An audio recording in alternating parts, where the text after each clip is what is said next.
Olá, seja bem-vinda, seja bem-vindo. Semana começando, segunda-feira, 3 de maio de 2021. Começa agora o Câmara Total ao vivo, hein? 11 horas e 3 minutos. E eu quero a sua participação através do número do nosso WhatsApp, que já está aqui embaixo da sua tela. 19 é o nosso DDD, 978293776. Ou você tem a opção de enviar uma mensagem através do nosso QR Code. Pega o seu celular, abre a câmera como se você fosse tirar uma foto. E aí você aponta para este QR Code aqui e já vai aparecer na tela do seu celular. O WhatsApp TV Câmara Campinas. Você aperta e a gente conversa ao vivo nesta segunda-feira. Confira agora os destaques de hoje.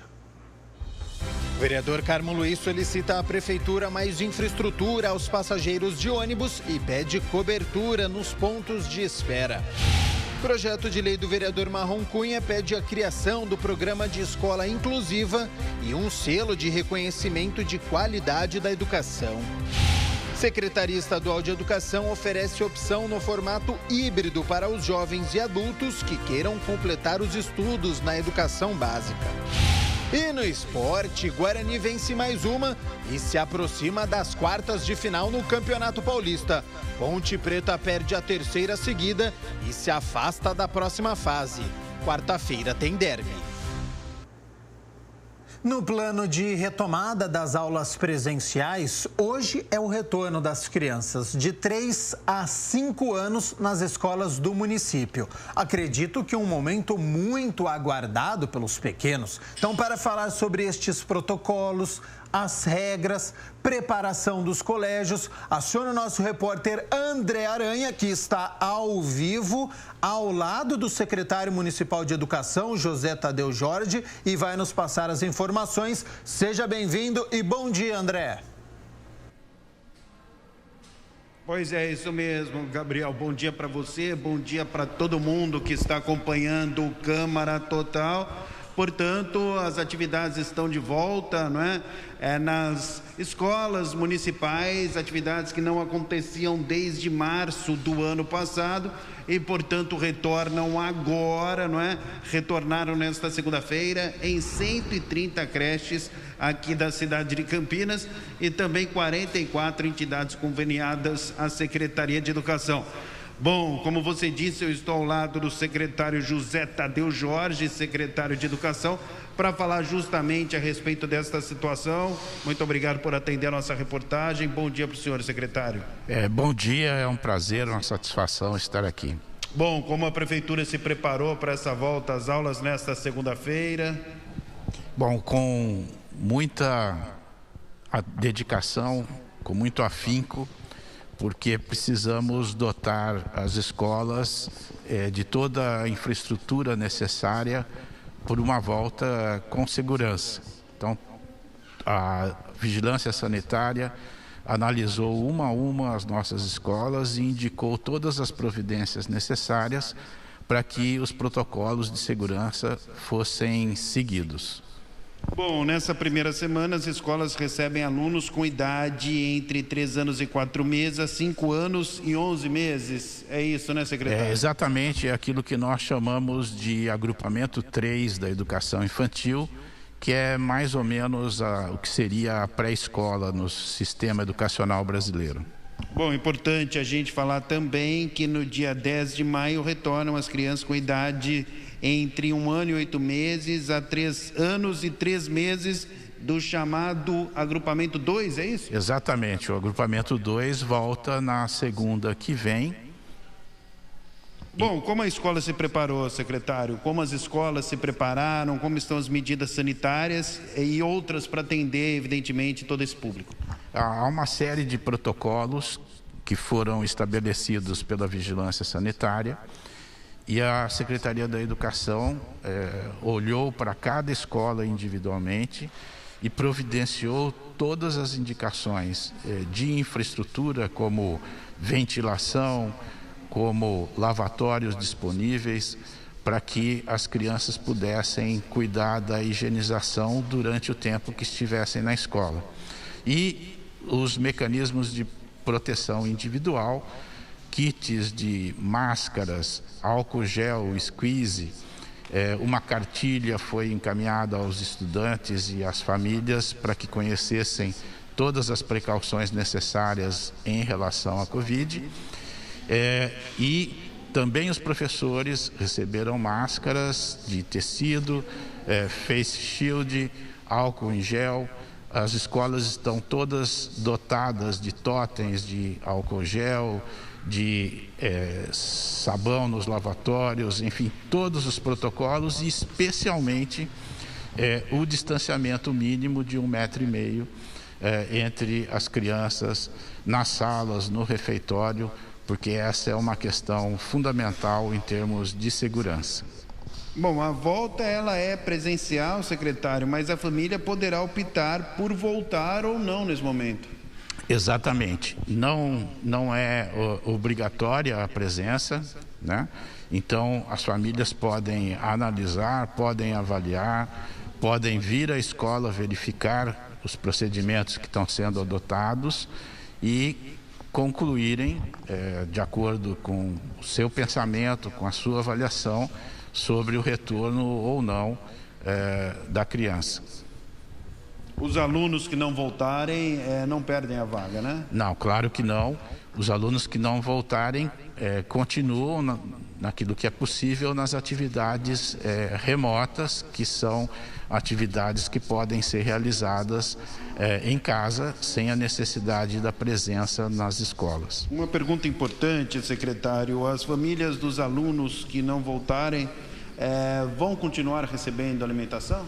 Sim, com o retorno presencial, as crianças que estiverem na escola farão 2 refeições por período, e aquelas que optarem pelo não retorno, ficarem ainda recebendo o ensino remoto nas suas casas, vão continuar recebendo a cesta básica e o kit de hortifrutis para superar esse momento difícil da pandemia. José Tadeu Jorge, que é secretário de Educação, está ao vivo conosco aqui no Câmara Total, à sua disposição. Gabriel Castro. Primeiramente, eu quero agradecer a disponibilidade do secretário, do tempo aqui com o Câmara Total. E, secretário, durante as discussões sobre este retorno das aulas presenciais no ano passado e também neste ano, o temor era em relação às crianças, que elas não conseguiriam fazer o distanciamento necessário, que é difícil para a criança utilizar a máscara durante todo o período. Houve uma conversa com os pais, com os responsáveis. Que tipo de orientação os professores receberam também? Seja bem-vindo e bom dia. Bom dia, novamente é um prazer. Os professores receberam formação, né, para lidar com essa situação inédita, né, uma situação diferente em toda a história, que nós nunca vivemos nas escolas, né? E essas primeiras semanas são semanas de acolhimento, de reconhecimento de uma nova realidade dentro das escolas. As escolas fisicamente sofreram algumas transformações para adaptação ao protocolo. Em geral, as escolas estão com a infraestrutura que sempre tiveram, mas a maneira de se comportar dentro do ambiente escolar foi alterada. E os professores estão, nessas primeiras semanas, tratando exatamente de explicar para as crianças como elas devem se comportar dentro dessa nova realidade, conscientizando as crianças e também fazendo com que as crianças percebam a importância de seguir os protocolos que estão indicados pela vigilância sanitária. Bom, secretário, a gente fala ao vivo aqui de uma das creches aqui da cidade de Campinas, a professora Jorge Leme, não é?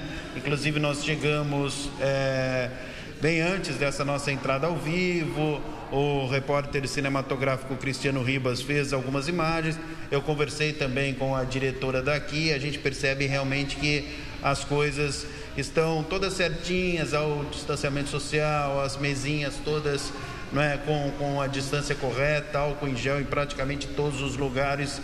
O senhor, claro que não vai ter o controle de todas as creches, mas chegou a visitar algumas para saber se realmente todas estão mais ou menos nesse padrão? Todas as creches foram, uma a uma, individualmente, visitadas pelo Devisa, pelo Departamento de Vigilância Sanitária da Prefeitura.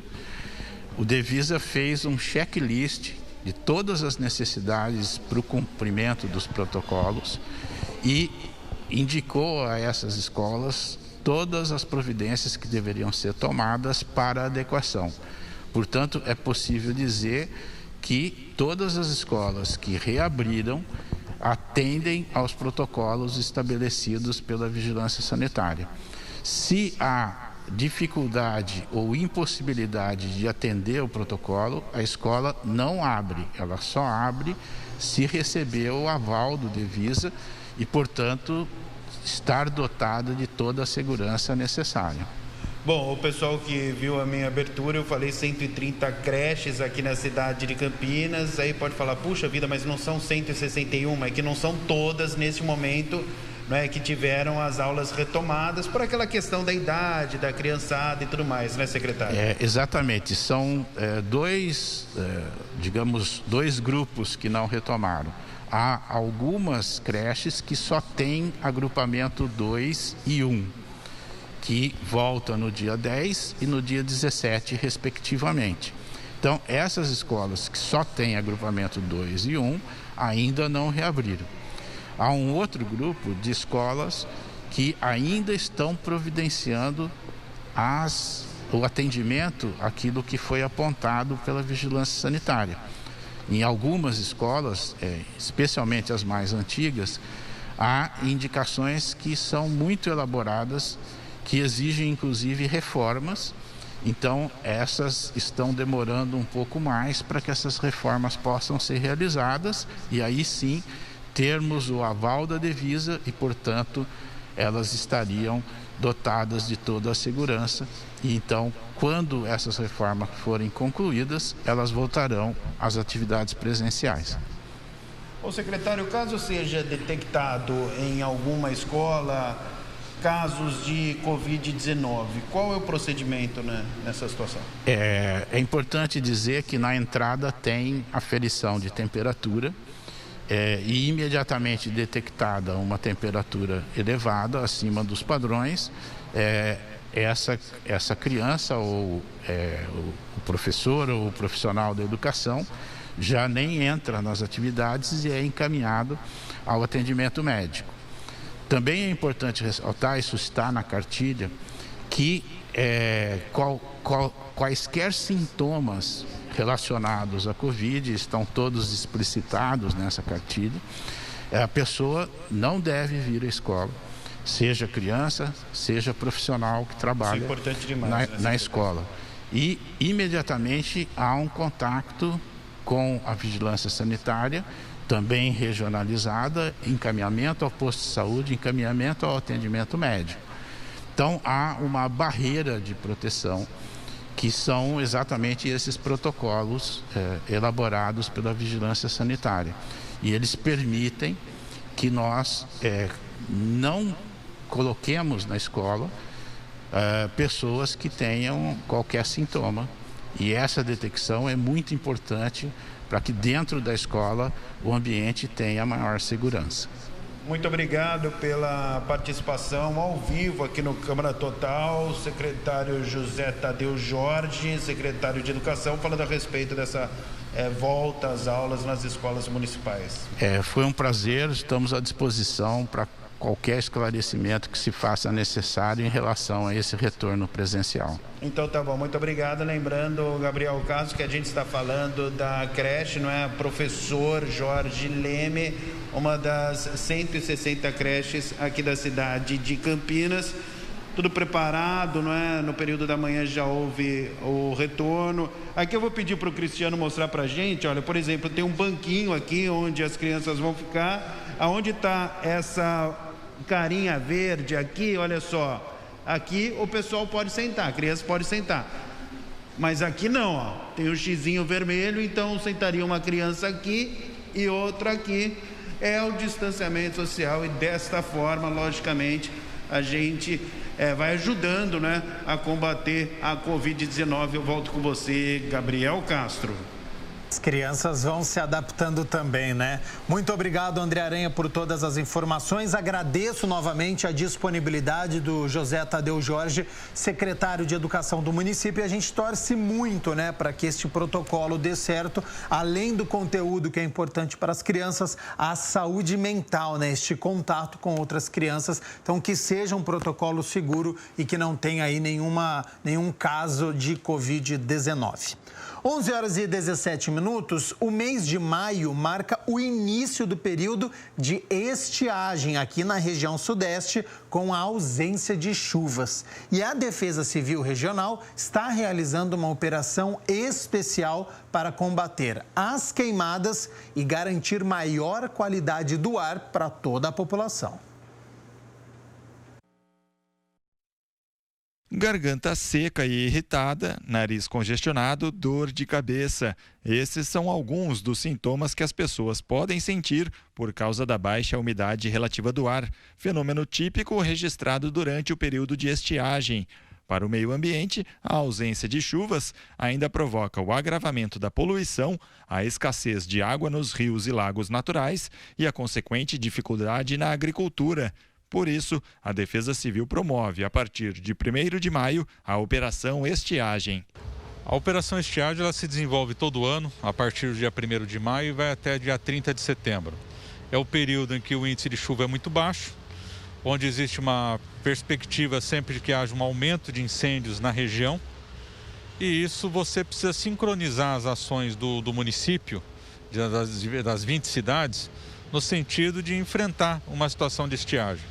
O monitoramento constante da umidade relativa do ar é importante para ajudar na tomada de decisões durante esse período. Isso é monitorado todos os dias pelas 20 cidades e à medida que o índice fica abaixo de 30%, é emitido um estado de atenção para que, se você adote medidas preventivas, por exemplo, não provocar incêndios, você evitar exercício físico, você evitar ficar muito tempo ao sol. Tem algumas ações que minimizam as questões dos efeitos da estiagem. Para o coordenador regional da Defesa Civil, as queimadas representam o maior perigo à saúde pública no período da estiagem. O que nós temos observado é a queima de lixo. As pessoas normalmente recolhem o material, o lixo, o resíduo, levam para um terreno, às vezes até fundo de quintal, e acabam ateando fogo. Isso causa um problema significativo ao meio ambiente, trata-se de uma questão de saúde pública. E qual é a grande preocupação no ano passado e este ano? É que nós ainda estamos enfrentando uma pandemia. Então, os problemas respiratórios, problemas relacionados à saúde pública irão se acentuar. Neste momento, aumentam as preocupações com a saúde. Mas você pode tomar algumas providências aí na sua casa para minimizar os efeitos da estiagem. Uma das questões que é sempre muito importante, principalmente quando a umidade relativa do ar está muito baixa, as pessoas evitarem qualquer tipo de exercício físico, principalmente do horário das 10 às 16 horas. Alguns até 17 horas. É um horário bastante crítico. E uma das questões muito importantes é umidificar o ambiente. A pessoa se hidratar bastante e umidificar o ambiente, isso é fundamental para que melhore a saúde da pessoa. As orientações, então, da Defesa Civil: beba muita água, coma mais frutas e vegetais, pois a desidratação é um sério risco, principalmente para as crianças e idosos. Evite objetos que acumulem poeira neste período, tapetes, cortinas, bichos de pelúcia. Evite ar-condicionado, pois resseca ainda mais o ar. Umedeça o ar de sua casa, deixando toalhas úmidas em alguns cômodos. Limpe os olhos com algodão e água esterilizada para evitar irritações e outros problemas oculares. Evite fazer exercícios físicos quando o ar estiver muito seco, principalmente no horário das 11 horas da manhã às 5 horas da tarde. Essas dicas para toda a nossa região. Você que mora aqui em Campinas, na cidade de Hortolândia, toda a nossa região, então se cuide neste período agora de estiagem.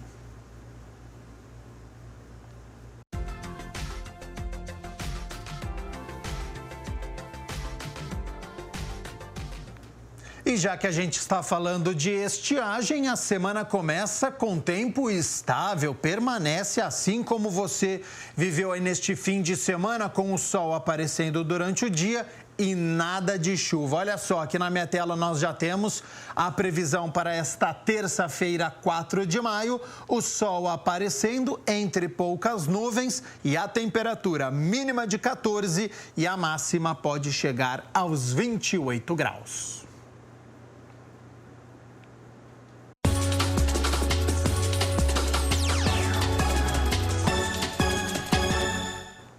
Hora da gente balançar as redes pelo Campeonato Paulista, porque ontem à noite as duas equipes da cidade entraram em campo. Pela ordem cronológica, vamos aos gols de Guarani e Novo Horizontino aqui no estádio Brinco de Ouro. E o Bugre deu um susto na torcida, viu? Vamos acompanhar então a vitória do Guarani por 2-1. Primeiro tempo, logo de cara, olha aí. Jogada do Bruno Sávio, a finalização e sempre ele impressionante. Quarto jogo seguido que marca gol, Andrigo, o camisa 10. Olha o Bruno Sávio aparecendo aí de novo. Tabelinha pelo lado direito, aí já na etapa final. Chamou o zagueirão para dançar, fez o cruzamento e de letra, hein? Que golaço! Júlio César, atacante do Bugre, 2-0, partida totalmente controlada. De repente, 44 minutos da etapa final, cobrança de falta, gol do Novo Horizontino, 2-1. Finalzinho de jogo, acréscimos, olha esse lance aí. Cruzamento, bateu no braço do jogador bugrino, o árbitro não tinha dado o pênalti, foi chamado para a cabine do VAR, reviu todo o lance e pênalti marcado para o Novo Horizontino, 50 minutos do segundo tempo, hein? Lembrando, até os 44 estava 2-0. Só que o Gênison foi para a bola, lá Roberto Baggio, hein? Isolou, então vitória do Guarani por 2-1 na base do sufoco, mas apresentou um ótimo futebol, dominou completamente a equipe do Novo Horizontino, só não pode dar esse vacilo no final, né? Porque quase que a equipe consegue o empate fora de casa. Então o Guarani vence a primeira no Brinco de Ouro, embalou na competição, o segundo colocado, deixando o Santos lá para trás.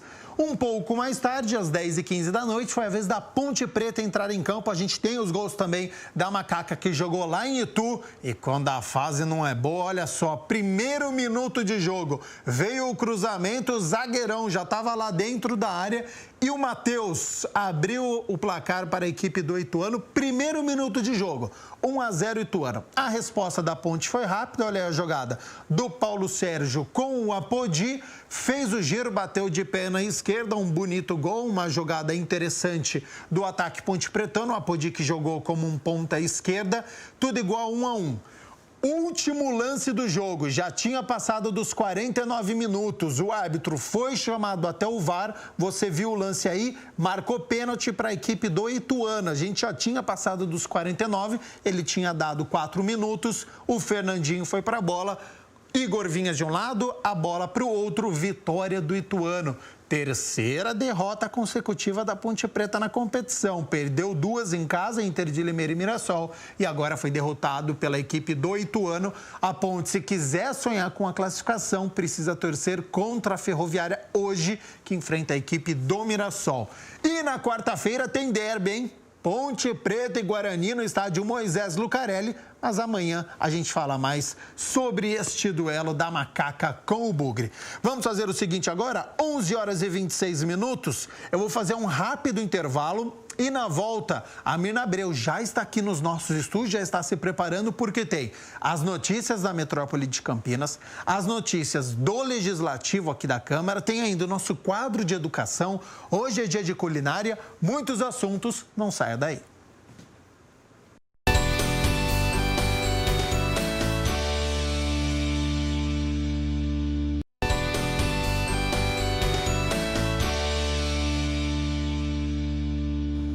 Câmara Total de volta ao vivo nesta segunda-feira. Olha só, a Secretaria Estadual da Educação oferece uma opção mais flexível naquele formato híbrido para os jovens e adultos que queiram completar os estudos na educação básica por meio dos Centros Estaduais de Educação para Jovens e Adultos.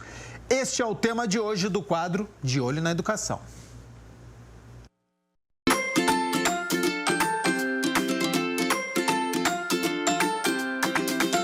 Bom, é o quadro De Olho na Educação aqui na tela da TV Câmara Campinas. Você aí de casa sabe o que é o CEJA? Não? Bom, então a gente vai bater um papo com a Luane para entender direitinho como funciona, quais são os procedimentos. Tudo bem, Luane? Prazer tê-la conosco aqui com a gente. Boa tarde, prazer é meu. Boa tarde. Então explica para o pessoal que está acompanhando em casa o que na verdade é o CEJA, por favor. Então, os CEJA são Centros Estaduais de Educação de Jovens e Adultos.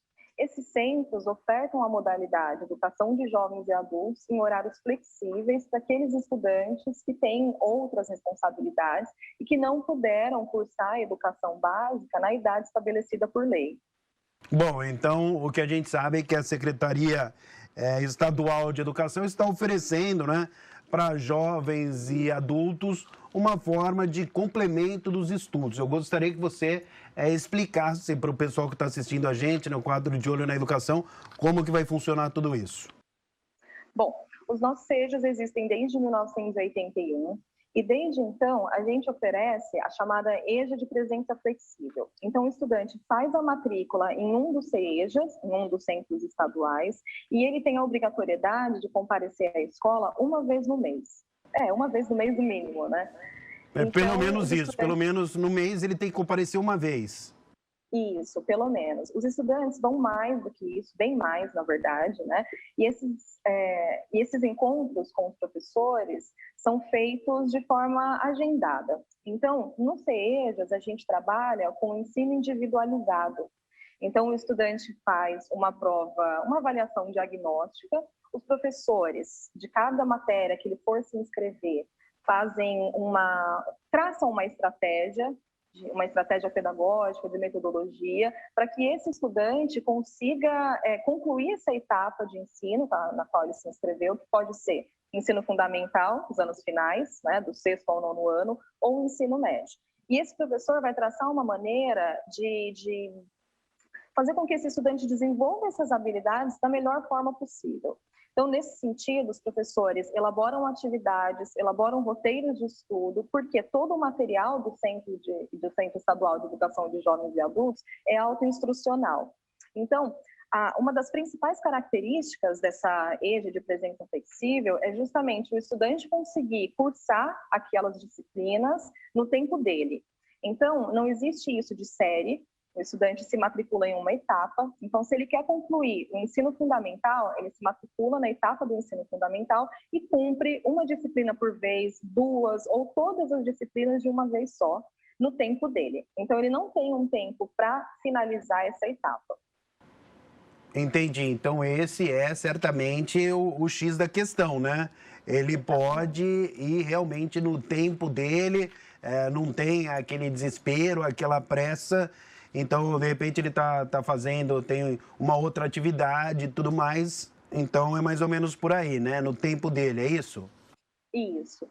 Além disso, os CEJAs funcionam nos 3 períodos. Então, o estudante pode agendar um horário com o professor de manhã, à tarde ou à noite. E esse professor vai passar, além dessas avaliações, atividades processuais para saber se o estudante conseguiu, de fato, desenvolver as habilidades necessárias para prosseguir para a próxima etapa e a avaliação final.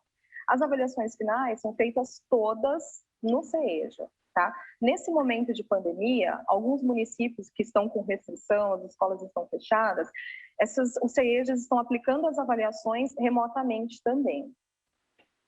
Ah, é? Inclusive as avaliações finais e parciais também? Sim, só até o dia 19, né? Se tudo der certo, a gente vai sair aí dessa fase vermelha e as restrições vão acabar para que o estudante continue frequentando presencialmente. Durante esse período, todas as atividades vêm sendo feitas de forma remota. Alguns professores preferem até fazer pelo WhatsApp, pelo até porque não tem outra alternativa, né, Luane? Tem que ser dessa maneira mesmo. Por conta justamente da fase vermelha. Mas assim que terminar a fase vermelha, não é? Aí volta como sempre foi. Isso, as atividades presencialmente. Me diga uma coisa, existe uma diferença com o EJA, né?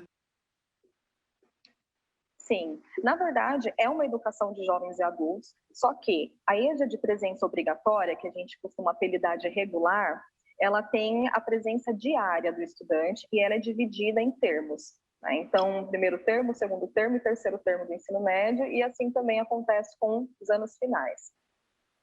Uhum. Você estava falando aí, eu gostaria que você explicasse um pouco mais detalhadamente para a gente essa questão de eliminação de matéria. Como funciona isso na prática? Como que o aluno deve proceder nessa situação? Por favor, Luane. Sim. Então, quando o estudante faz a inscrição, ele opta quais disciplinas, ele escolhe, né, quais as disciplinas ele vai cursar naquele momento. Como eu falei anteriormente, ele pode se matricular em uma, duas ou em todas as disciplinas, né? E ele vai fazer atividades relacionadas a essa disciplina, de acordo com os roteiros de estudo, com o material elaborado pelo professor, e aí ele vai fazendo avaliações. Essas avaliações são ao longo do processo e tem a avaliação final. Se o estudante conseguiu atingir todas as habilidades necessárias para desenvolver determinada disciplina, para que ele consiga concluir essa etapa, ao final dessa avaliação, quando ele foi admitido, né, quando ele foi promovido, ele conclui essa disciplina e elimina, podendo fazer outra. Então, ele pode ou se inscrever em mais disciplinas ou concluir tudo, concluir a etapa, né? Hoje são 80 mil alunos no estado de São Paulo, é isso? Isso, nós temos aproximadamente 80 estudantes. Então, quer dizer, é um número realmente que é um número importante, né, Luane? Sim, 80 mil é muita coisa. No CEJAS de Campinas, por exemplo, nós já temos quase 2 mil estudantes. Inclusive a gente fala para Campinas, né, aqui no quadro de Olho na Educação, qual é a avaliação que você faz, ou seja, aqui da cidade, para o pessoal que está acompanhando a gente, que tem interesse, né? Às vezes o pessoal está lá, olha só, no quadro de Olho na Educação, estão falando sobre o CEJA, gostaria de ter mais informações a respeito em Campinas. Então, o que você pode falar sobre isso para a gente, Luane? Então, eu sou suspeita, né, para falar. Eu acho que todos os CEJAs funcionam de uma forma muito boa. Essa liberdade, essa flexibilidade do estudante concluir os estudos no seu tempo é um diferencial de fato, né? Em Campinas nós temos 2 CEJAs, um com aproximadamente 400 alunos e o outro com aproximadamente 1.400. As inscrições estão abertas o ano inteiro, o estudante pode se inscrever a qualquer momento do ano e concluir por meio de agendamentos, como eu falei, né? Concluir agora nesse momento, marcar o agendamento com o professor vai lá, tem um ensino individualizado, traça toda a estratégia para que o estudante possa concluir da melhor maneira. Em quantos componentes curriculares?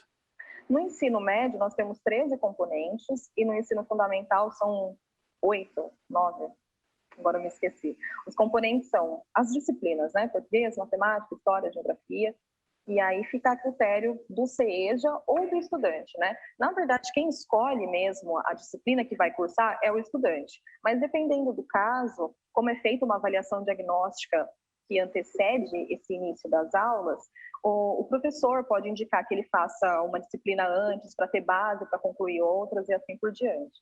Ô Luane, você falou aí a respeito das matérias que tem, né? Português, matemáticas e outras também. Eu me lembrei, no meu tempo tinha ciências. Existe essa matéria ainda, não? Ou tem outro nome? Não, continua, tá? No ensino fundamental, nos anos finais, a gente ainda continua com a disciplina de ciências. Então, vamos lá. Quais as matérias que são oferecidas? Português, matemática? História, geografia, ciências, inglês, arte, educação física. Isso no ensino fundamental. No ensino médio, a gente tem português, matemática, história, geografia, sociologia, filosofia, educação física, arte. Deixa eu ver se tem mais alguma coisa que eu me esqueci. É bem completinho, então, né, Luane? Sim, todas as disciplinas do regular, do ensino médio. Tem que ter. Regular, tem no CEJA, todas. Entendi. E os alunos, normalmente, eles têm, pelo que você tem percebido com a sua experiência, têm tido dificuldade em alguma matéria específica que, de repente, vai precisar de uma atenção melhor? Vai de caso a caso? Como é que é? Bom, como a gente trabalha com atendimento individualizado, vai muito de um caso para o outro, né? De repente, o estudante tem mais dificuldade em física, então ele pode agendar mais aulas desse componente, né, dessa disciplina. Então, ele pode ficar lá, tirar dúvida com o professor, plantão, o que quer que seja, ele pode agendar com o professor que ele vai ter esse atendimento. Eu acho que isso é bem legal, isso que a Luane falou agora, né? Porque, olha só, o estudante marca horário com os professores dos componentes que esteja cursando, né, Luane? Eu acho que esse talvez seja o grande diferencial disso tudo, porque acho que é importante, não é? Ele vai apresentar as dúvidas ali para o professor, que vai estar especificamente com ele, vai estar 100% à disposição do aluno, e isso certamente vai fazer uma diferença tremenda aí na vida do estudante, né? Sim, exatamente. Isso do ensino individualizado faz com que o fato dele não frequentar a escola todos os dias dê mais autonomia para o estudante, né? Então, ele consegue estudar em casa e todas as dúvidas que ele tiver, ele consegue tirar com o professor, porque o professor já traçou aquele roteiro especialmente para ele, né? Como funciona a inscrição? Como é que faz?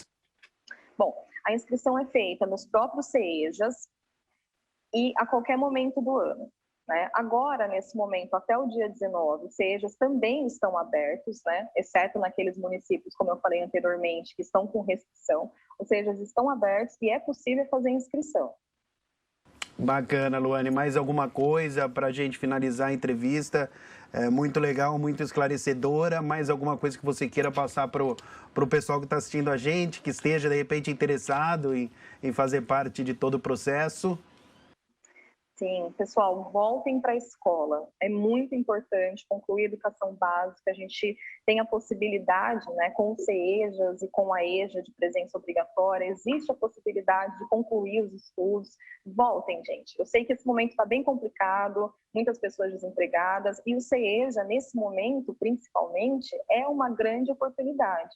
Porque se você conseguir um emprego à tarde, num horário que não é o da EJA de presença obrigatória... E é super flexível, né, Luane? Mesmo assim, sim. Então, quer dizer, além de ser fundamental, ser extremamente importante, concluir os estudos e tudo mais, tem essa opção, essa alternativa de ser algo muito flexível que facilita a vida do estudante. Então... Pessoal, olha só a dica aqui da Luane, então conclua, por favor, o seu raciocínio, que eu te atrapalhei, né? Me desculpa, conclua o seu raciocínio, então, para o pessoal aí mandar ver nos estudos, que eu acho que o mais importante desse quadro nosso, De Olho na Educação, é justamente incentivar a educação. Então, por favor, conclua o raciocínio e chama a galera para estudar, Luane. É isso, pessoal, não desistam, tá? Arrumou um emprego à tarde, tá entregando alguma coisa, tá trabalhando em qualquer coisa que seja, só tem um período da manhã para estudar, venha de manhã, venha à tarde, venha à noite, na hora que der. A gente com o professor no CEJA e ele vai te atender. E tudo isso vai passar, né? Essa pandemia vai passar. O que não pode é o pessoal parar no tempo, desencanar dos estudos. Ah, não, tá tendo a pandemia. Ah, não tá tendo aula presencial. Ah, a aula é pela internet, tudo. Aí o pessoal desencana, uma hora a pandemia acaba e quem desencanou, o que acontece? Fica para trás. E não é isso que a gente quer, né, Luane? Isso mesmo. Então tá bom, muito obrigado pela entrevista, foi muito legal, muito bacana. Aqui na TV Câmara Campinas, tá bom? Obrigada, gente. Valeu. Então é isso, pessoal. É o quadro De Olho na Educação aqui na tela da TV Câmara Campinas. Então, muito obrigado e até a próxima oportunidade. Tchau.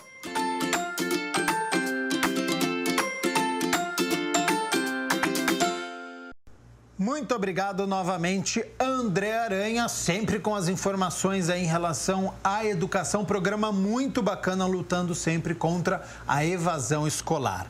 11 horas e 44 minutos, a Mina Abreu, como combinado, já está aqui nos nossos estúdios com as notícias da metrópole de Campinas. Seja bem-vinda, bom dia. E a gente começa falando dessa adaptação da nossa cidade nesta fase de transição. Isso mesmo, bom dia, Gabriel, bom dia a você aí de casa. Olha, essa nova fase da transição no Plano São Paulo começou no último sábado e na sexta-feira nós tivemos aqui uma coletiva de imprensa detalhando como é esta nova fase aqui na cidade de Campinas. Comércios e serviços, shopping centers, atividades religiosas presenciais, restaurantes, salões de beleza similares, atividades culturais como museus, galerias, centros culturais, bibliotecas, cinemas, teatros, salas de espetáculos e clubes sociais, academias de esporte e os cursos livres, né, que são os cursos da educação não regulada, como idiomas, informáticas e outros, né? As áreas comuns dos condomínios e dos hotéis, tais como as quadras de esporte, piscinas, academias e salões de festas. Todas essas atividades podem funcionar com 25% da capacidade das 6 da manhã às 20 horas. Então, não há limitação de horário dentre esse horário. Então, podem funcionar, se quiserem, das 6 às 20. Não há mais aquela limitação, tantas horas por dia. Especificamente, os parques públicos, também mantendo a capacidade de 25%, das 6 às 18 horas. O período de validade desse decreto, só para complementar, fica, então, do dia 1 de maio até o dia 9 de maio. Portanto, até o próximo final de semana que a gente tem aí essas novas regras. Olha, e até a última sexta-feira, Campinas somava 92.691 casos da Covid-19, com 3.013 mortes. Dos casos fatais, 4 eram mulheres e 4 homens e 7 tinham outras doenças. 6 pessoas tinham mais de 60 anos e 2 tinham menos de 60. E na coletiva, o presidente da rede Mário Gatti fez uma avaliação dos números na cidade. De qualquer maneira, é uma situação mais calma, mas que ainda nos preocupa no sentido que não podemos relaxar. Porque se continuarmos sem cuidar e, porventura, tiver uma recidiva, um aumento, um recrudescimento do quadro, isso pode gerar problemas ainda na internação. Estamos tentando evitar que nas UPAs fiquem pacientes em situação mais delicada. Praticamente não tem ninguém entubado fora dos hospitais, mas, de qualquer jeito, ainda continuam chegando. Nós estamos atendendo em torno de... Ontem, na verdade, atendemos 68 pacientes no gripário do Mário Gatti e 47 no Douro Verde. Lembrando que Campinas, até a última sexta-feira, mantinha uma taxa entre a rede particular de saúde e o SUS municipal de cerca de 82% de ocupação. A diretora da Devisa, antes ainda, a gente teve um balanço da vacinação, olha só. Já foram aplicadas em Campinas 313.613 doses, sendo 193.573 uma dose e 120.040 pessoas já tomaram a segunda dose também, ou seja, estão imunizadas. E o secretário Lair Zamboni falou das vacinas que devem chegar até setembro aqui na cidade. Numa conversa informal com o presidente da Pfizer da América Latina, ele me disse que o Ministério já tem 100 milhões de doses assinadas, que serão entregues até setembro, 100 milhões de doses da Pfizer. Nesse pedido, Campinas, não nesse 1 milhão, mas ele entrará no circuito da vacinação por vacina da Pfizer, nesse próximo mês, provavelmente maio, nós já também teremos a nossa disponibilidade, a vacina da Coronavac, da AstraZeneca e também da Pfizer. Olha só, e a diretora da Devisa falou também sobre a ampliação. Além da idade, a gente tem novos grupos. Agora, cuidadores de idosos e pedagogos que atuam nas pediatrias dos hospitais também poderão ser imunizados. E a Prefeitura também falou sobre a aplicação das doses sobrantes. A agenda está aberta para maiores de 63 anos. A gente ainda tem vagas. Se você tem mais de 63 ou conhece alguém com mais de 63 que não agendou, importante agendar. Profissionais de saúde maiores de 45 anos também está aberto. E nós incluímos hoje cuidadores de idosos e uma categoria que é pouco conhecida, mas que atua nos hospitais, principalmente com crianças que estão fora da escola, que estão hospitalizados, que são os pedagogos hospitalares. Profissionais de educação acima de 47 também tem algumas vagas. Lembrando que tem que ter aquele QR Code que obtém lá no governo do estado. E mais uma coisa importante, a gente fez um agendamento para eventualmente algumas doses sobram no frasco. O frasco é de 10 doses, às vezes tem 8 pessoas agendadas, sobram 2 doses. A gente faz um manejo de doses para não jogar fora nenhuma dose, já que o frasco ele tem uma duração curta depois de aberto. Então, quem tem entre 60 e 62 anos e queira se vacinar um pouco antes, não é nenhuma garantia. A gente tem uma lista, a pessoa vai ser contatada quando o centro de imunização está para fechar. Ela tem de 15 a 20 minutos para chegar e ela pode tomar a dose um pouco antes, né?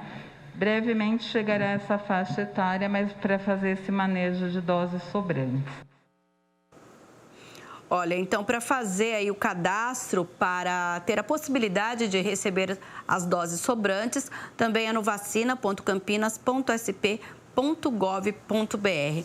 A gente está falando da vacinação da Covid-19, mas tem uma outra campanha em todo o país, em Campinas também, que está preocupando aqui as autoridades. Olha, é em relação à gripe, porque até a última quinta-feira, 43.546 pessoas foram imunizadas contra a gripe. Foram 725 puérperas, que é uma cobertura vacinal de 40,3%, 25.911 crianças, que são 32,5% das crianças que deveriam ser vacinadas aqui na cidade, 3.281 gestantes, 30% e ainda 13.629 profissionais de saúde, 25% dos profissionais aqui na cidade.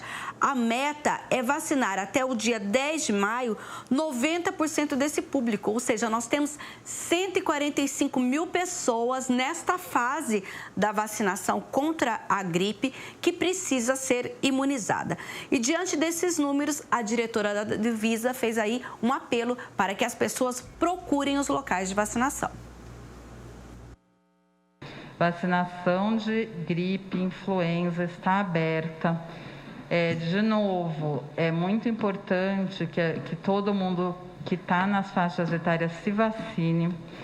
A gente está com uma cobertura para mulheres que tiveram o parto há pouco tempo, que são chamadas as puérperas, 40,3%, baixa.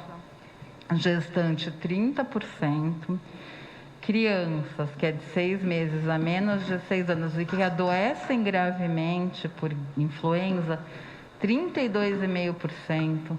Quem tem filho nessa idade, leve vacinar, extremamente importante.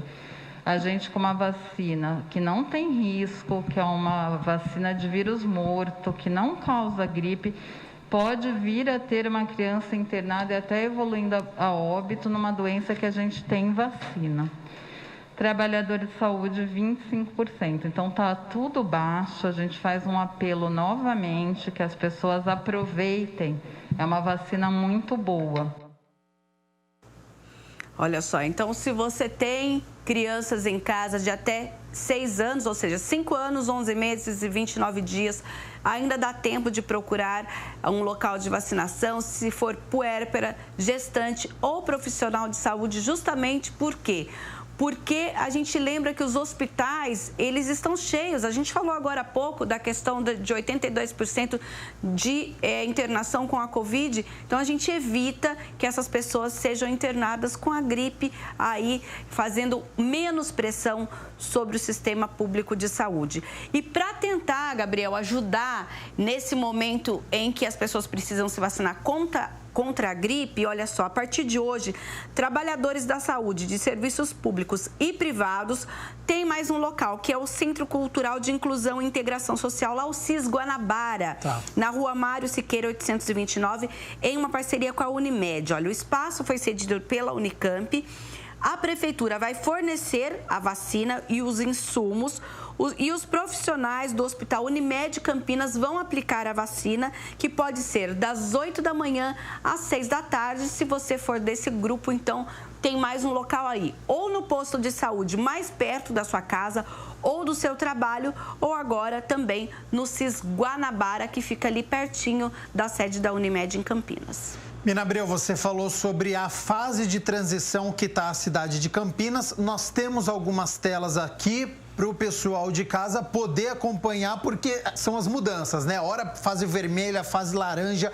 Nós estamos agora na fase de transição do Plano São Paulo. Isso, com novas regras, que vão até o dia 9 de maio. Estabelecimentos comerciais que podem funcionar das 6 da manhã às 8 da noite. Se decidir funcionar ininterruptamente, pode ser, porque antes a gente tinha esse horário, mas tinha que funcionar durante 8 horas. Agora pode ser direto. Okay. Olha só, os shoppings, atividades religiosas, restaurantes, salões de beleza, clínicas de estéticas, atividades culturais, clubes, academias, cursos e outras áreas comuns de condomínios e hotéis, funcionando normalmente até 8 da noite. Depois nós temos ainda, olha, na regra, todos os estabelecimentos que, independente desse horário, tem que controlar aí o limite de pessoas, 25% da capacidade total. Temos depois também parques municipais com 25%, mas eles funcionam das 6 da manhã às 6 da tarde, tá? Então, e aí, toque de recolher, que desde sábado começou às 9 horas. Antes era das 8 horas, agora 9 horas. Já que os locais funcionam até 8, a gente pensa que eles teriam 1 hora de deslocamento para ir embora do trabalho. Por isso, esse novo horário aí. E a gente lembra ainda que é preciso pensar, olha, também que os bares, apesar de restaurantes estarem aí abertos até às 8, mas bares continuam proibidos do atendimento presencial, podendo manter o delivery ou o drive-thru. Funcionando apenas, então, como restaurante, todo mundo sentado. Ó. Aquele bar que a gente conhecia antes da pandemia, todo mundo circulando em pé, neste momento está proibido na cidade de Campinas. Se você perceber esta aglomeração, não esqueça de fazer a denúncia, até porque vamos à situação, então, da Covid-19 no nosso país, Mirna Abreu. Isso mesmo, de acordo com o Ministério da Saúde, até este domingo, o país somava 14.754.910 casos da doença, com 407.639 óbitos pela Covid-19. Ficam aqui as condolências da TV Câmara Campinas. No estado de São Paulo, 2.923.367 casos, com 97.058 mortes. Vamos falar da região metropolitana de Campinas? Olha, na nossa região, 241.395 casos confirmados, a maior parte até a última sexta-feira. Campinas com 92.691, Sumaré 19.683, Indaiatuba 19.117, Americana 16.086, cidades agora com menos de 15 mil casos. Santa Bárbara do Oeste, Hortolândia, Paulínia, Valinhos, Itatiba, Vinhedo. Depois aparecem na sequência Cosmópolis, Jaguariúna, Montemor, Nova Odessa, Arthur Nogueira, Pedreira, Engenheiro Coelho, Santo Antônio de Posse, Olambra e Morungaba, que continua sendo o único município da RMC com menos de 1.000 casos da Covid. Olha, 939. Vamos falar dos óbitos. 7.361 mortes confirmadas pela Covid. Campinas, até a última sexta, com 3.013 óbitos. Sumaré, 691, Indaiatuba, 507, Americana, 496, Santa Bárbara do Oeste, 483, ainda na casa dos 400, Hortolândia com 478, Valinhos 414, depois a gente já cai lá, olha, Gabriel, Itatiba 193 e na sequência Paulínia, Nova Odessa, depois aparecem Montemor, Vinhedo, Jaguariúna, Cosmópolis, Arthur Nogueira, Pedreira, Engenheiro Coelho, Santo Antônio de Posse, Morungaba e Olambra. Alerta de golpe, o que a Vigilância Sanitária de Campinas está dizendo, Mirna Abreu? Toda semana está aparecendo um, né? Em Campinas, exato. Outro dia, em Hortolândia. Dessa vez, a Vigilância Sanitária orienta para e-mails que estão sendo enviados solicitando que o destinatário acesse um link para fazer um agendamento de renovação obrigatória de vistoria sanitária num prazo de 24 horas, sob pena de interdição e multas pesadas. Gente, isso não existe, essa correspondência é falsa.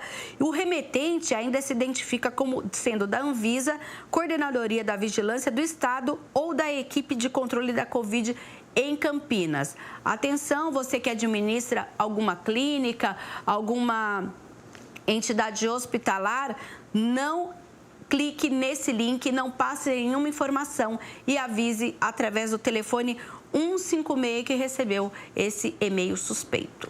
Amanhã, terça-feira, tem obra da Sanasa. Quais bairros ficarão sem água? Isso, dessa vez lá na região da Faculdade da PUC. Olha, nós temos aí os bairros Jardim Dom Gilberto e parte dos bairros Jardim São Jorge e Jardim Fernanda, que ficarão sem água das 8 da manhã às 5 da tarde. Portanto, faça a reserva de água hoje. Agora, Mirna Abreu, quando você estava falando sobre as telas, né, a gente tem o horário ampliado do comércio, funcionando das 6 horas da manhã até 8 horas da noite. Frota de ônibus também será reforçada? De acordo com a INDEC, o reforço já aconteceu no último sábado, em função do novo horário de abertura dos shoppings. E hoje e amanhã tem mais aí ampliação na frota. Nesta segunda-feira, recebem mais um veículo linhas do Terminal Barão Geraldo, Parque Brasília, Parque Dom Pedro Shopping Guatemi e a 386 rodoviária. Além disso, a linha 224 terá ajustes no horário. E a partir de amanhã, passam a circular também com mais um ônibus as linhas 108, 171 em dias úteis e também nos horários de pico. Agentes de mobilidade também podem aí dar uma orientação ou você ligue no 118 da INDEC ou ainda entre no site para saber o horário. Agora, quais são aí os novos horários dos ônibus. Tá certo, Mirna Abreu, muito obrigado pelas notícias da Metrópole de Campinas. Quero aproveitar a sua presença aqui nos nossos estúdios para nós falarmos das notícias do Legislativo, do que acontece aqui na Câmara de Campinas, porque na última semana nós tivemos diversas reuniões das comissões de estudo. Isso mesmo, e na sexta-feira nós tivemos duas, olha só. A primeira foi a comissão presidida pelo vereador Arnaldo Salvetti, que se reuniu para discutir a normatização, a atualização de legislação e procedimentos relativos à concessão do solo público na nossa cidade. O objetivo, principalmente neste período de pandemia, é agilizar o processo para quem precisa. Tentarmos fazer uma lei onde, com essa pandemia e pós-pandemia, a gente consiga ajudar mais as pessoas que precisam trabalhar, flexibilizando aí as autorizações, os valores do que é cobrado do solo público, né? A multa, que é uma briga aí, é uma discussão que nós já vemos tendo desde a época que eu fui presidente. Debater foi convidado o atual presidente da CETEC, André Assad Mello, que falou um pouco de como está essa questão das multas na cidade para quem tem permissão de utilizar o solo público, mas que tem enfrentado dificuldades econômicas neste período. Estamos passando ainda por um período de Covid, então tudo que a gente pode pensar em termos de gestão para beneficiar o permissionário que hoje sofre, né, que é acometido pelas mazelas da Covid, a gente tem feito, a gente tem pensado e tem feito esses estudos aqui na CETEC. Com relação à multa, essa é uma pauta que está no jurídico da Prefeitura. Nós temos um caminho muito consonante com o secretário Panuto. Nós já o acossamos em relação a isso e acredito que muito em breve a gente vai conseguir caminhar para a resolução dessa questão. Olha, lembrando que fazem parte desta comissão os vereadores Carlinhos Camelô, Paulo Búfalo, Luiz Socini e Débora Palermo. E antes de encerrar a reunião, o presidente já adiantou que solicitou a prorrogação dos trabalhos. Pela votação nossa, está prorrogado. Lembrando que as comissões em tempo normal têm até 90 dias para realizar o trabalho e cada uma, de acordo com as necessidades, pede a prorrogação. Uma outra comissão que se reuniu também na última sexta-feira foi a comissão presidida pelo vereador Cecílio Santos, que analisa o desenvolvimento do distrito no município do Campo Grande a partir do plano diretor do município. E aí foi discutida justamente as questões religiosas para aquela região.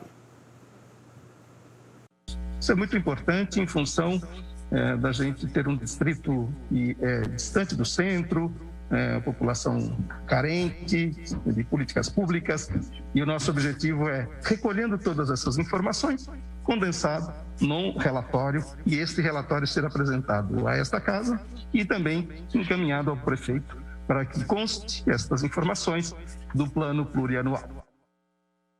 Fazem parte da comissão os vereadores Carlinhos Camelô, Gustavo Peta, Débora Palermo e Paulo Búfalo. Neste encontro, representantes daquela região, líderes religiosos, falaram cada um sobre a sua perspectiva do desenvolvimento sobre esse ponto. A gente tem muita necessidade aqui do Campo Grande, de muitas coisas, inclusive de uma das praças que eu vi lá no Maracanã, e eu sei que vai abrir mais praças, sei que essa é uma das propostas do Cecílio, aqui pro Jardim Rocim, Princesa, Jardim Rocim, Monte Alto e Satélite Tires 4, são 4 bairros interligados, e eu sei que um dos sonhos desses 4 bairros é uma praça ali para a gente exercitar para a população. Essa região tem uma identidade religiosa muito forte, e social, e política também, e as 3 interligadas, não numa questão partidária, mas na questão da beleza que é a palavra política, e também a questão de política pública, ou seja, pessoas inseridas para o bem da vida humana. Então eu gostaria de poder falar um pouquinho, no primeiro momento, sobre as memórias do Campo Grande. E eu vou falar com base nesse livro, Memórias do Campo Grande, uma história de lutas e religiosidade da região às margens da João Bosco do Lope.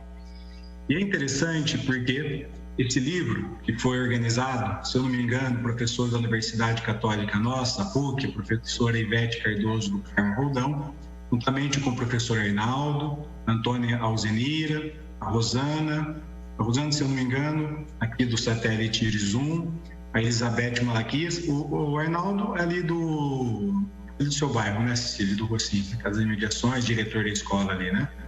Então é interessante porque eles reuniram fatos, histórias que foram sendo contadas. E isso é muito significativo, por quê? Porque, já que nós estamos partindo da religiosidade, a Escritura, a Bíblia, não é um livro mágico, mas é um livro de fé da história do povo de Deus. E é a transmissão oral que o judaísmo fazia.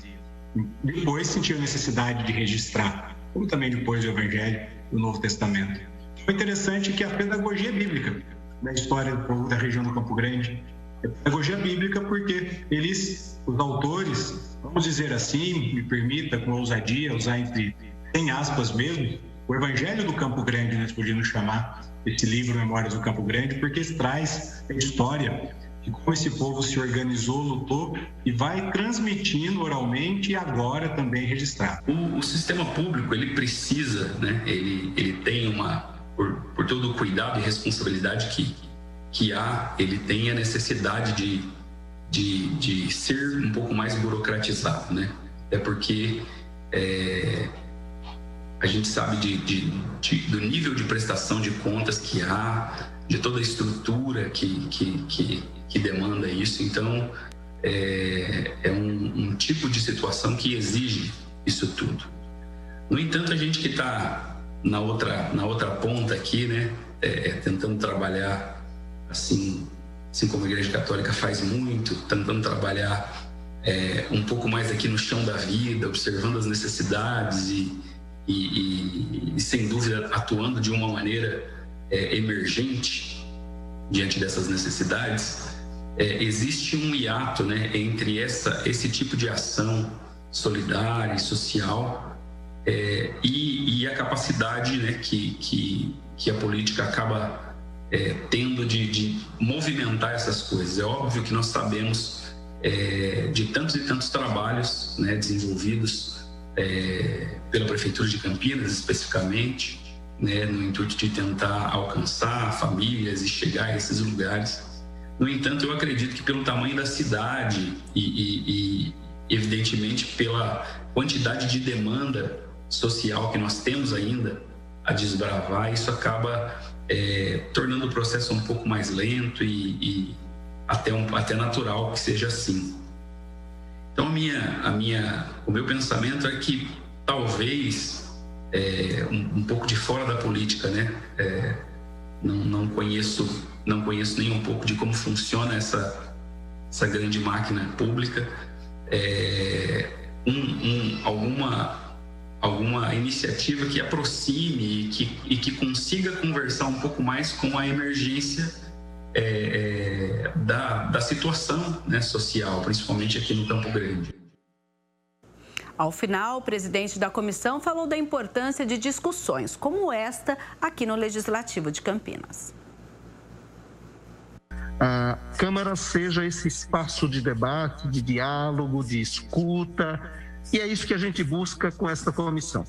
Escutar a população da região do Campo Grande, mas não só, também a região da cidade, a população da cidade, né, trazendo as suas demandas, que possam ser encaminhadas, possam ser debatidos e colocados no plano plurianual, para que a gente, ao longo dos anos que se seguem, possamos acompanhar os desdobramentos através da lei orçamentária anual.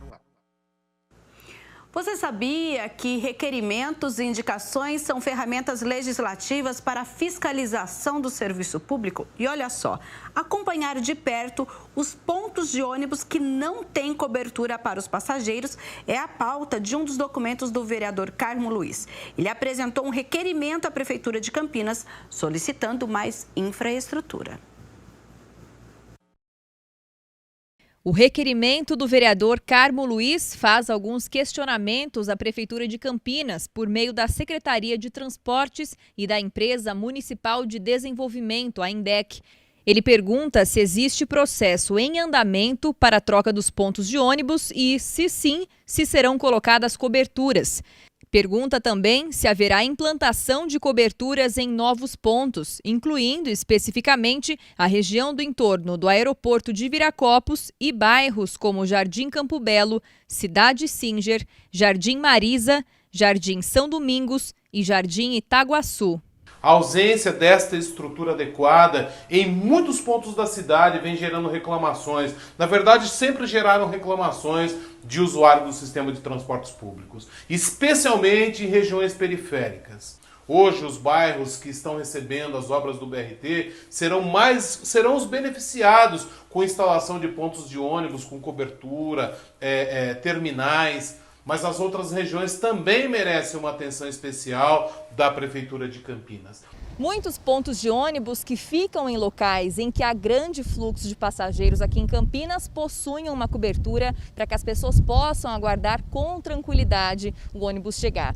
Mas em muitos outros, como neste aqui, por exemplo, que fica na rua Engenheiro Monlevade, em que há bastante gente circulando por conta da proximidade do Hospital Samaritano, ali atrás, só existe esta placa aqui para identificação. Nenhum lugar tem abrigo, pelo menos que eu conheça, sabe? Nossa, ainda quando eu sou, a gente espera que o ônibus venha rápido. E quando está chovendo? Não tem o que fazer, né? Não tem o que fazer. Se tivesse uma cobertura, já ia ajudar? Já ia ajudar, já bastante.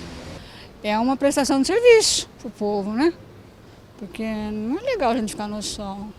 Além de protocolar o requerimento, também pretendo ir pessoalmente conversar sobre o assunto com técnicos da INDEC, a fim de que possamos encontrar ou determinar, ou que esse estudo já esteja em andamento, os meios necessários a fim de levarmos a dignidade humana através do transporte público e da mobilidade urbana. Em projeto de lei, o vereador Marrom Cunha cria o programa de escola inclusiva e um selo de reconhecimento de qualidade da educação oferecida aos alunos com deficiência. A inclusão de alunos com deficiência na educação é tema de um projeto de lei protocolado na Câmara de autoria do vereador Marrom Cunha. O PLO 113 de 2021 institui na Rede Municipal de Educação o Programa de Escola Inclusiva, PROESE, e cria o selo anual de certificação municipal, Selo Escola Inclusiva. O que vem a ser esse projeto? Programa de Escola Inclusiva, destinado a proporcionar e estruturar condições para a ocorrência de rodas de conversas inclusivas, com a finalidade de assegurar a educação de qualidade a pessoas com deficiência, colocando a salvo de toda forma de violência, negligência e discriminação. De acordo com o parlamentar, a ideia é oferecer o tratamento adequado ao aluno com deficiência, seja ela qual for, e assim garantir o acesso integral ao ensino e à educação de qualidade. O projeto pode contar com a participação de gestores e também entre outros profissionais. Permitirá um contato maior entre as famílias com pessoas com deficiência e as equipes gestoras e a sociedade. A Rede Municipal de Ensino de Campinas tem 207 unidades entre educação infantil e ensino fundamental. E segundo a Prefeitura, todas elas já são inclusivas. Mas com o projeto que ainda está em tramitação na Câmara, o vereador Marrom Cunha quer ir além e oferecer um reconhecimento para todas aquelas que garantirem educação de qualidade a esses alunos. Cria também o selo anual de certificação municipal, selo de escola inclusiva, para as escolas que se aderirem à lei. Receberão no final de cada ano escolar o selo de escola inclusiva. Para aderir ao programa, as escolas deverão comprovar que mantém matrículas ao menos um aluno com deficiência. Sobras de remédios do dia a dia que qualquer pessoa tenha em casa, desde que esteja dentro do prazo de validade, podem virar um banco de medicamentos para as pessoas que não têm condições de comprar. Esta é a proposta do vereador Jair da Farmácia, que protocolou um projeto que começou a tramitar aqui na Câmara. A ideia do projeto de lei do vereador Jair da Farmácia é fornecer de forma gratuita medicamentos à população com renda mensal comprovada igual ou inferior a 2 salários mínimos e aos idosos com 60 anos ou mais do município de Campinas. Seria criado, assim, o programa Farmácia Solidária ou Farmácia Social. Esses medicamentos que as pessoas que têm mais poder aquisitivo melhor compram remédios e às vezes não fazem uso de todos. E o que acontece? Sobra, fica e acaba vencendo. Então eu criei esse projeto que é para ajudar as pessoas menos favorecidas, as que não têm condições. Segundo o projeto de lei, unidades de saúde e a própria Câmara Municipal seriam pontos de coleta para que o cidadão comum doe esses medicamentos.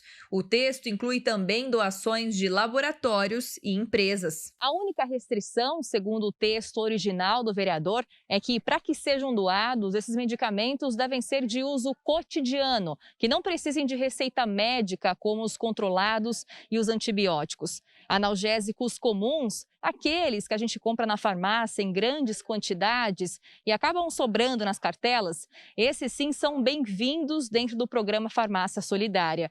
No caso de medicamentos líquidos, estes devem estar em bom estado. Caso estejam violados, serão encaminhados para incineração, conforme lei já vigente no município. Esses remédios são arrecadados e são levados em coleta em posto de saúde, inclusive na Câmara, em mais lugares, ou um aplicativo que a pessoa possa ter acesso e retirar esse medicamento que pode ser útil para eles. Para que vire lei, o projeto precisa ser aprovado em 2 votações no plenário e sancionado pelo prefeito de Campinas, Dário Saad. Certo, então, Mirna Abreu, vamos agora com a agenda aqui do Legislativo, com os eventos, com as reuniões que nós teremos, porque daqui a pouquinho, colado com o Câmara Total, a gente já tem reunião. Isso mesmo, quem se reúne a 13h é a Comissão de Estudos que analisa os impactos econômicos e sociais da pandemia da Covid-19. Ela é presidida pelo vereador Luiz Rossini. Aí a gente tem, a partir das 15h, a 9ª, a 10ª e a 11ª audiência pública. Elas vão acontecer uma na sequência da outra e será presidida pelo vereador Carmo Luiz, da Comissão Permanente de Constituição e Legalidade. Nós temos ainda também amanhã, logo às 10h, um debate público promovido pelo vereador Cecílio Santos, que vai discutir os 30 anos do Sindicato dos Trabalhadores em Pesquisa, Ciência e Tecnologia por meio do sistema de deliberação remota. Às 14h, a Comissão Especial de Estudos sobre a Desburocratização da Administração Pública, esta que é presidida pelo vereador Paulo Gaspar, também se reúne. Quarta-feira, a partir das 9h, temos a reunião extraordinária.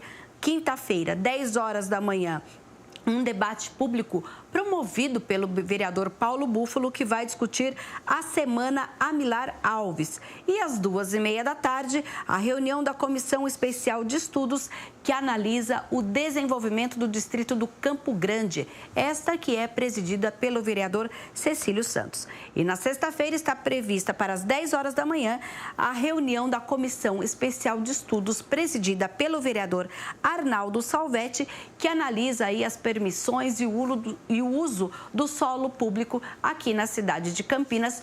Todas essas reuniões você confere ao vivo aqui na TV Câmara Campinas. Tá certo, então, Mina Abreu, muito obrigado por todas as informações. Lembrando que no site da Câmara, campinas.sp.leg.br, aqui no seu canto direito na agenda, você confere todas as informações que a Mina Abreu acabou de passar aqui. Ficou com alguma dúvida, quer rever quem que é o vereador, quem que vai participar, qual que é o tema? Clica ali na agenda e você confere a semana completa aqui do Legislativo. Mina Abreu, muito obrigado por todas as informações. Volta amanhã? Até amanhã, volto sim. Combinado, então. E você aí de casa agora vai conferir receita, tem culinária aqui no Câmara Total. Você já fez almôndegas com berinjela? Ainda não? Então olha só, confere agora no Cozinha Fácil com o Michel Amorim.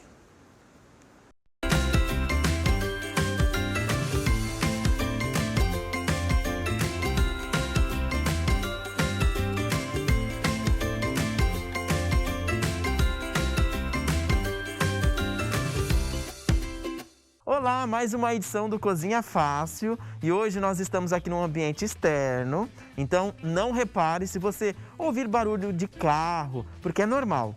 E aí, eu estou aqui com a nossa cozinheira, chefe, a Maria, que convidou a gente aqui para vir até a casa dela.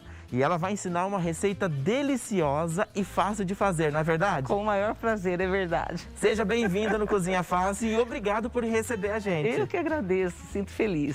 Maria, que receita que o pessoal vai aprender hoje? Olha, hoje eu trouxe para vocês, gente, uma receita que eu acho, assim, muito bacana, simples e ela é muito saudável, inclusive para as crianças e adolescentes. E aí, é uma almôndega diferente, né? Diferente, é. Por que ela é diferente? Essa almôndega, na verdade, ela é assim, pensa numa berinjela. Criança gosta de comer berinjela? É difícil, gosta, né? O adolescente gosta? Nem vê. Mas as mães, os pais, eles ficam preocupados com a saúde dos filhos. Então, aí você fica pensando, como eu vou fazer a criança comer esse tipo de alimento, por exemplo, a berinjela.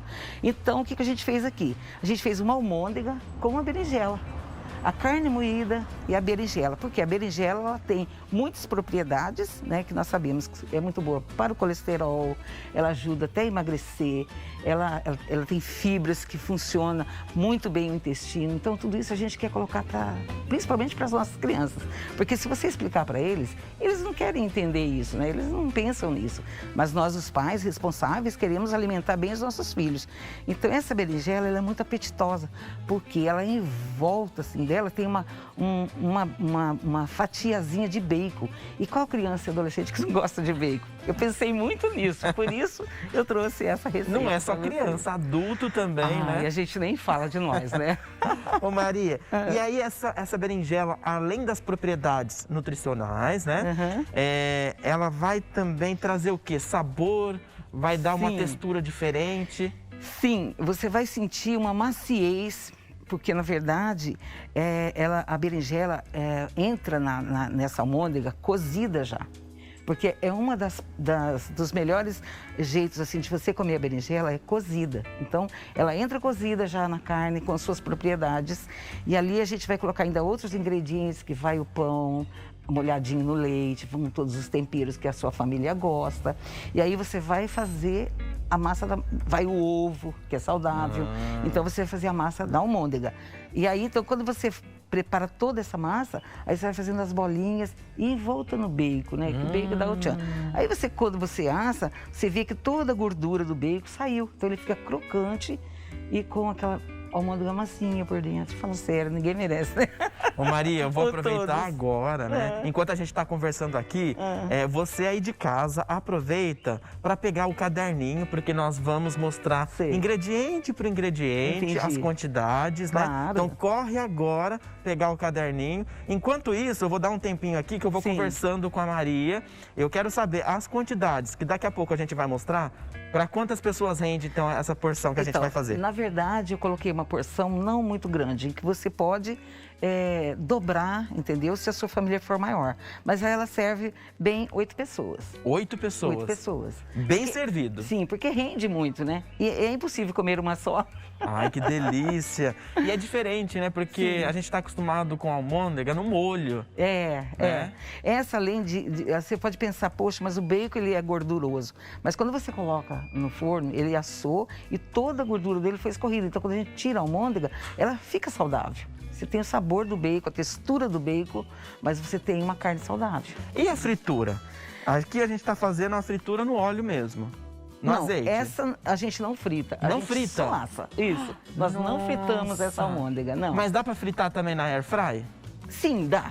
Tranquilamente, dá sim. É só você colocar bem arrumadinho, tudo assim, acertadinho com a outra. Pode ficar tranquilo, não precisa colocar palito de dente para espetar nada, que ela não sai, o bacon, ele fica bem certinho, não sai. Você pode observar aqui. Bom, já deu tempo de você correr, pegar o caderninho para a gente passar as quantidades, né? Então, olha aí. Anote aí, 300 gramas de carne moída, um pão amanhecido, uma xícara de leite, um ovo inteiro, uma berinjela picada em cubos, 2 colheres de sopa de azeite, uma cebola pequena cortada em cubinhos, 2 colheres de farinha de trigo, 2 colheres de mix de ervas, a gosto. Aqui nós estamos usando alecrim, salsinha, orégano e sálvia. 2 dentes de alho, 200 gramas de bacon, salsinha, sal e pimenta, tudo a gosto. Maria, o pessoal de casa já anotou tudo que vai na nossa receita, mas se perdeu, tá aqui na nossa telinha, tá passando aqui correndo na nossa telinha, e aí você pode ir anotando. Maria, eu quero dicas, né? Essa receita, que dicas você daria para o pessoal de casa, então, para chegar no resultado, aquele resultado maravilhoso? Bom, o importante, tem uma dica muito importante que eu vou passar para vocês depois, passo a passo. Que você vai pegar o bacon, se você for comprar aquele pacotinho de bacon, que você vai falar, pô, é caro. Realmente, ele é caro. Mas eu vou te dar uma dica de como você fatiar o bacon. Porque quando você compra o bacon em pedaço, ele é mais barato. Aí você vai colocar o bacon no freezer, deixar ele endurecer e com uma faca afiadinha, você vai fatiar as fatias. Para você, como eu fiz nessa daqui, tá vendo? Ficou fininha e você consegue fazer, então isso é uma dica legal. Então você não precisa comprar aquele fatiado que é mais caro. Não precisa. E aí a dica é, deixa congeladinho, faca bem afiada e aí vai tirando as lâminas. E a gente vai fazer vai ter o mesmo efeito de que você comprasse aquele bacon, que ele é bem mais caro do que quando você compra em pedaço, Gente do céu. Porque nós estamos procurando fazer também uma receita assim, bem enxuta no valor, entendeu? Exato. E outra, ela é muito prática. Você pode fazer essa receita de um dia para o outro. Você pode deixar a sua almôndega toda enroladinha e para você assar amanhã, por exemplo. Vamos supor, você vai servir alguém à tarde, no jantar. Então, você prepara a sua almôndega, tudo direitinho e deixa na geladeira. À tarde, você coloca no forno, entendeu? Até você ver, assim, depende do forno, uns 45 minutos, 1 hora no máximo, em que um bacon estará crocante e já a almôndega cozida. Bom, já que você tocou no assunto, Maria, um custo aproximado aqui da nossa receita. Eu creio que em torno de uns 20 reais você faz essa receita tranquilamente. Olha que delícia. E aí eu também quero saber, dá para congelar então, né? Dá para congelar sim. Você armazena uma a uma em uma assadeira, por exemplo, que é a coisa mais prática que todo mundo tem. Você coloca as bolinhas uma a uma. Quando ela congelar, aí você tira daquela assadeira e põe no saquinho de plástico, fecha bem, tira o ar e ela congela. Por pelo menos 1 mês, 2 meses. Sensacional. Tranquilamente. Pessoal de casa já anotou também essas dicas, né? E agora você vai ver o modo de preparo. Confira.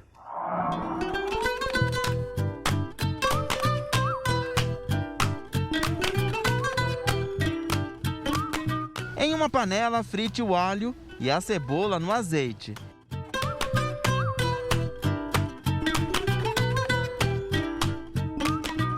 Junte a berinjela cozinhando até ficar macia.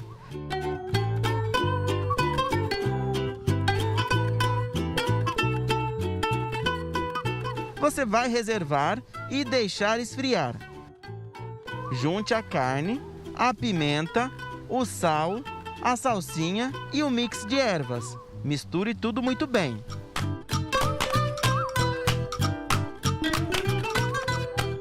Na sequência, amoleça o pão no leite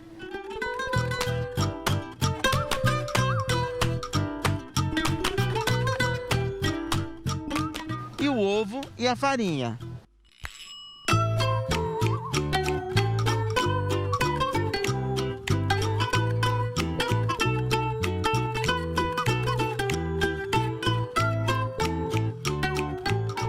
Amasse bem e faça bolinhas. Fatie o bacon bem fininho e envolva cada almôndega em uma fatia.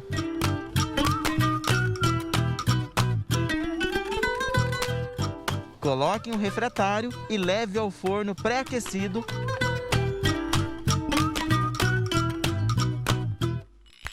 até o bacon ficar torradinho e as almôndegas bem assadas. E pronto, a nossa receita está prontinha.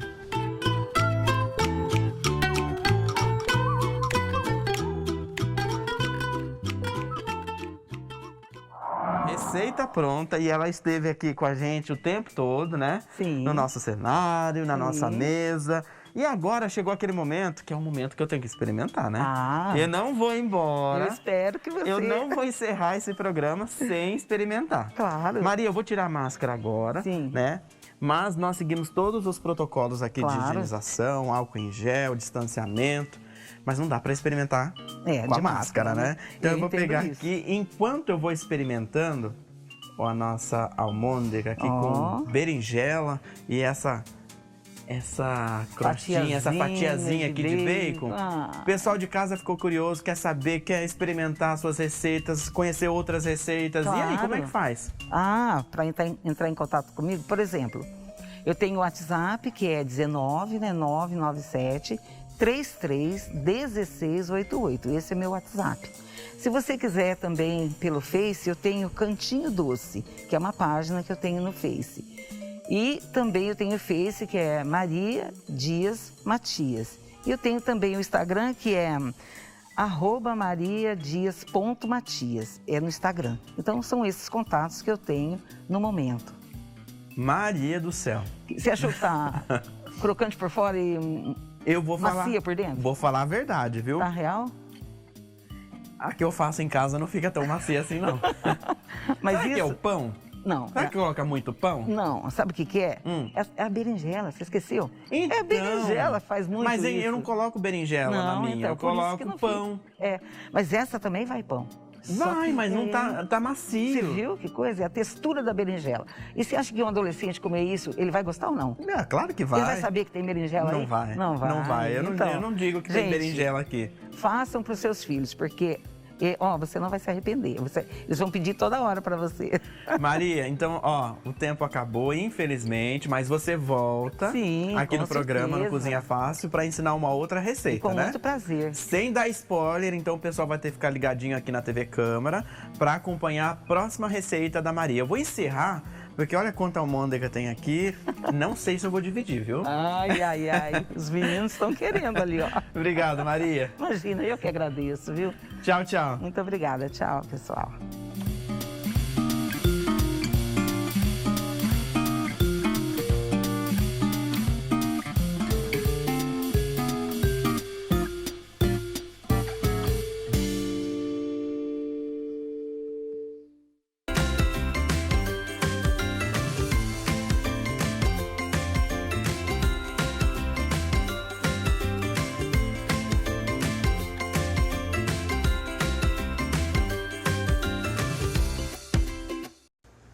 É de dar água na boca esta receita do Michel Amorim. Então, como está chegando perto da hora do almoço, o Câmara Total fica por aqui. Muito obrigado pela sua companhia, pela sua audiência. Continue aqui na TV Câmara Campinas. Daqui a pouco, 13h, tem a reunião da comissão que analisa os impactos da Covid-19 no nosso município. Em seguida, às 3h, acontecem as 3 audiências públicas. Então, muito conteúdo aqui na TV Câmara Campinas, as reuniões de forma ao vivo e de deliberação remota. Nos vemos amanhã. Até lá. Tchau, tchau.